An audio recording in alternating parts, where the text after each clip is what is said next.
morning, everybody. How are we doing today? Good. You already know, of course, I am Miss Adalian or Miss A. So whichever one's easier for you guys is totally cool with me.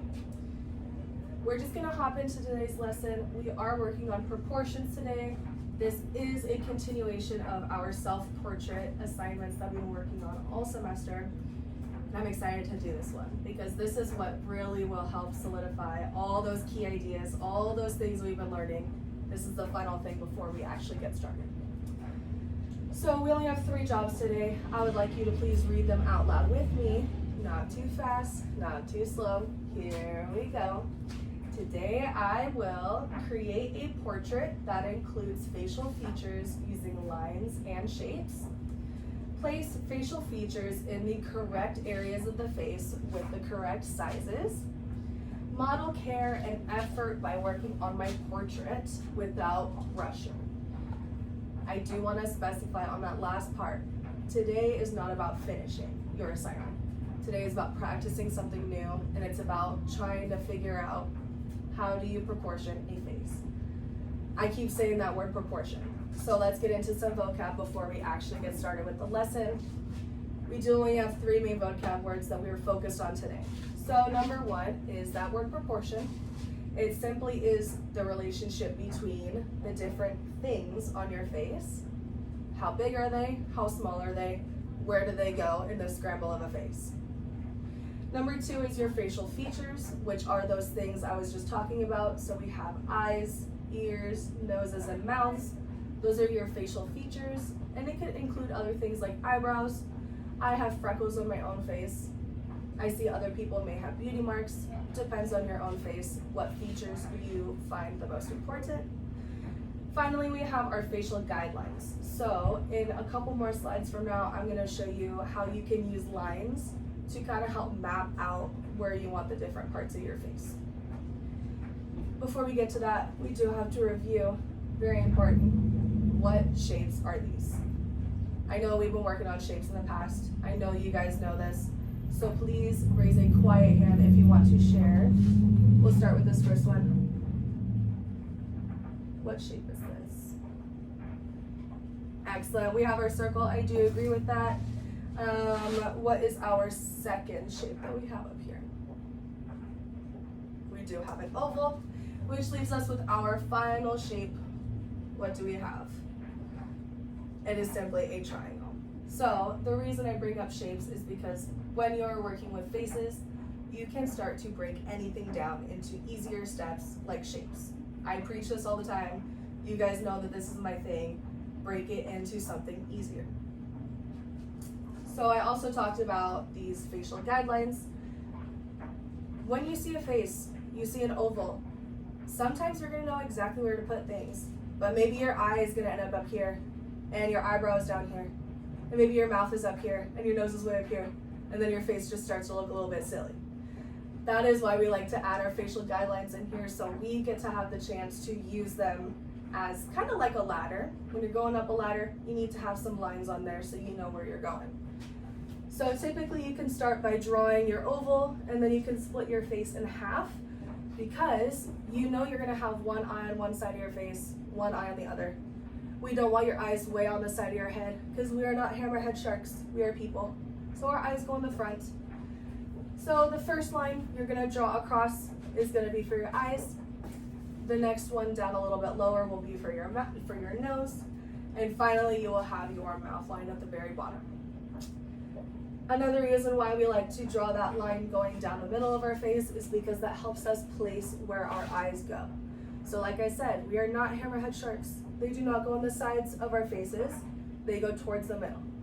But we also are not cyclopses. We don't have one big eye in the middle. So you can use that spot in the middle to pretend like you have a third eye, but you don't actually draw it in there. You just pretend like it's a little ghost eye. So to the left of your ghost eye is your left eye, and to the right of your ghost eye is your right eye as well. That also helps place your nose in the middle, and finally your mouth goes down below. Your ears get placed like a hammerhead shark, but on the side of your head. So your top of your ear typically gets to be about the same eye line as your line, and the bottom of your ear kind of matches up with your mouth. I've taken some time to put some guidelines up on one of our portraits that we've been looking at a lot this unit, which is by Frida Kahlo.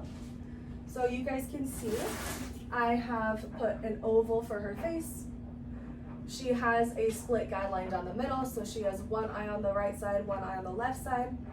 She has her eye line, her nose line, and her mouth line. So we can even see it in famous artwork, just like Frida Kahlo. Now is the time I'm gonna have you guys work on a little bit of a worksheet with your shoulder partner. You can also do it independently if you choose to, but please do not be afraid to ask your shoulder partner for some help if you need it. So, before we actually get started, I just want you to look and break it down. What shapes do you see up on the screen? Quiet hands. We see oval. I agree that I see an oval on the screen. Once again, we do see that mouth line. Excellent job. And finally, we do have our circle inside of the oval. There are definitely more shapes up there, but once again, it's just a reminder, break things down into simpler shapes than what you think you actually need. So, now it is your turn to work on this worksheet. The directions do say that you need to cut out all the facial features. So cut out the eyes, cut out the ears, cut out the nose and the mouth. You're gonna take your glue and you're gonna simply first draw your own guidelines on here because we need to know where your guidelines go.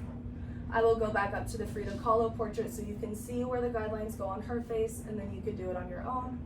And then you will glue your eyes, nose, mouth, and ears. When you're done gluing everything, I want you to draw your own hair, or just draw some hair. It doesn't have to be yours, but the face needs hair. So let's get on that. So paperwork is getting passed out. Kids worked on worksheet. Worksheet is officially done.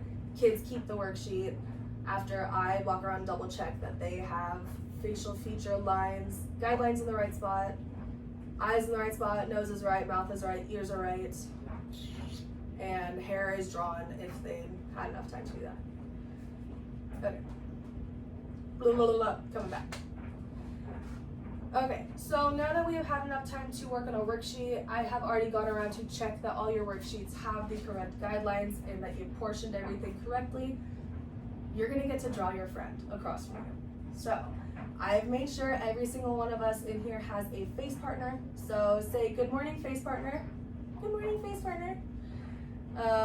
Now it is your time to get to use your new skills of whoa. I forgot to say that word. I would learn how to do it before I'm in the front of the kids. Proportionizing. There we go. No. Okay, ignore that. I forgot to say that word. Now you're going to work with your face partner on this. So please take the time. I do have a few examples from other students I've had in the past working on this project. So in these examples, you can see if I split this face in half, there's one eye on the right, one eye on the left. It kind of splits the nose and mouth in half. So if I were to draw that line, the nose is in half and the mouth is right below it. So please make sure when you get a blank piece of paper, you start by drawing an oval. You can use your own worksheet as a guideline now for those facial guidelines. So don't forget to use your worksheet to see where those guidelines go. You need to draw your own guidelines on your own paper. And then you're simply going to look at the person across from you and draw exactly what you see. Remember to be respectful when you're drawing. You need to draw accurately, so that means if your friend across from you has glasses, you will add glasses at the end. If your friend across from you has one eye, you will draw one eye. If they have two eyes, you'll draw two eyes. It depends on what your friend looks like. So please take the time, ask questions if you need them. I will be walking around to assist whenever you guys need it. But with that, I'm going to start letting you draw. And the kids get to start. Oh, it's warm out here. Okay. Typically, I would have a little bit more time for discussions, but because I wasn't too sure about the video and the timing and everything, I'm literally at 10 minutes right now. So, didn't quite give enough time for discussions or for questions. I just didn't want to run the video too long. So, Yeah.